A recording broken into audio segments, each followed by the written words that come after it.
Hello everyone, I am Dr. Vandana Yadav, Assistant Professor, Faculty of Science, the Bhopal School of Social Sciences, Bhopal. Today we are going to discuss another important type of pollution, which is nuclear pollution, or sometimes it is called as radioactive pollution. In this we are going to study first the definition, the introduction, sources of nuclear pollution, causes of nuclear pollution, effects of nuclear pollution, management of waste and its control measure.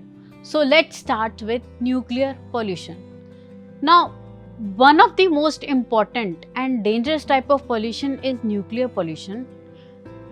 We routinely use X-rays to examine our bones, fractures, treating cancer with radiation and diagnose disease with the help of radioactive isotopes.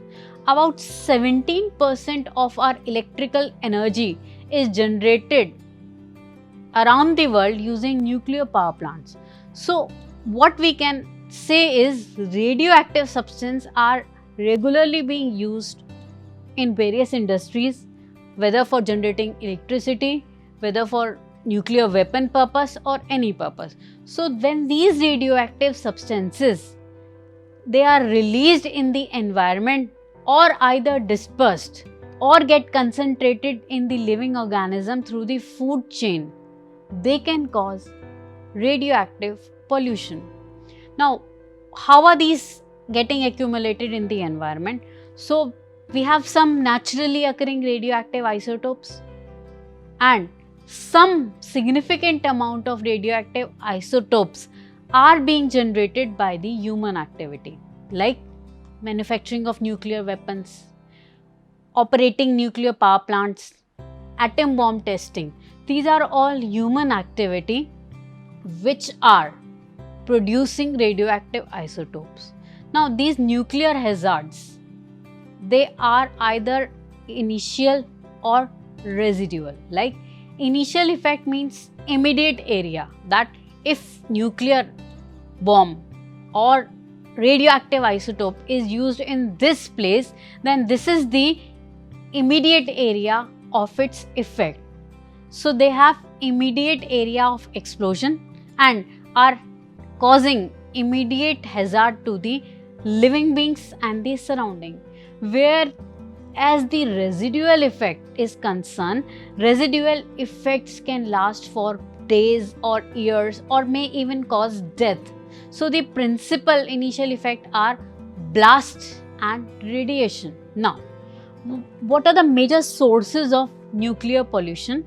So as you can have look in the table, that we have natural sources and we have man-made sources. So I told you natural sources are like cosmic rays from outer space, emission from radioactive materials which are present in the earth crust, and there are n number of man-made sources like mining and processing of radioactive substances. Then we are using X-ray machine to diagnose fractures, or we are using radiation to treat cancers.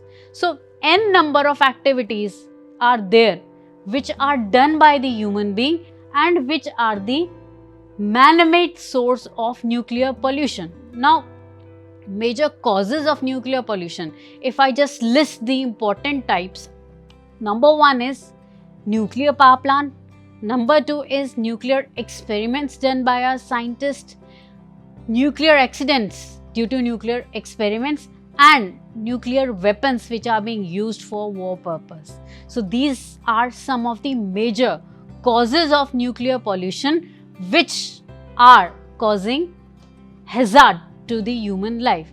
Now, you all are very much aware about the effects of nuclear pollution, but let us discuss them in detail. Like radiation effects can be somatic effects and genetic effect. Now, as the name suggests, you must be thinking that genetic means causing some changes in the gene. But what are somatic effects? Somatic means changes in the functioning of the body cells and its organ. The somatic effect can cause damage to our cell membranes, our mitochondria and cell nuclei, resulting in the abnormal cell functioning. Whereas genetic effects means they will cause effects in the future generation. Why? They can cause mutation in our genes, which are changes in the genetic makeup of the cell. These effects are mainly causing damage to the DNA molecules. Therefore, they have been termed as genetic effects. Now, how can we manage radioactive waste? So, for this, we need to follow certain points. First one is delay and decay. Second one is dilute and disperse.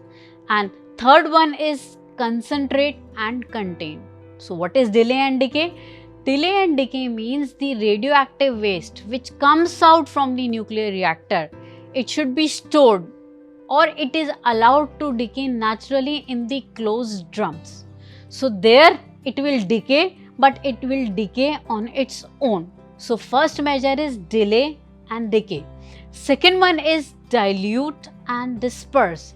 That means the intermediate radioactive waste should be disposed of in the environment after diluting it with some inert material. Means after making it react with some material so that its reaction power is decreased. So that is called dilute and disperse, because when it is diluted, then half of its energy is being utilized by the inert material and then it can be disposed of in the environment. And the last is concentrate and contain.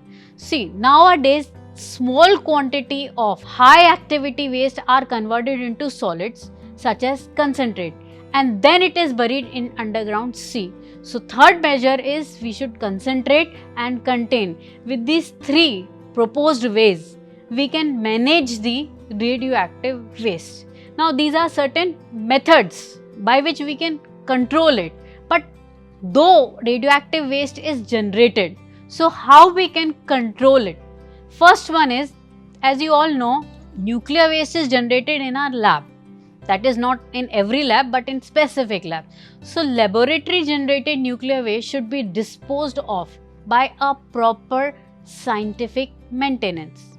Second, if we are having nuclear power plants, then they should be located far away from our area, and this should be decided by studying the geology of the area, that about how far is the industry from the colonies, your educational institute and other. So the nuclear power plant should meet the proper condition laid by the government. Third control measure is appropriate protection against occupational exposure, and leakage of radioactive elements from nuclear reactor should be carefully handled. If these control measures are regularly followed, then we can minimize nuclear pollution.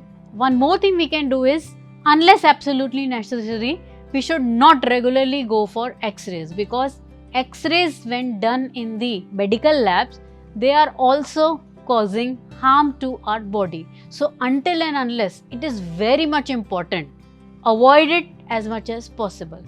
Regular monitoring or presence of your radioactive substance in high risk area, that is near the nuclear power plant, should be done so that it does not create explosion of high level.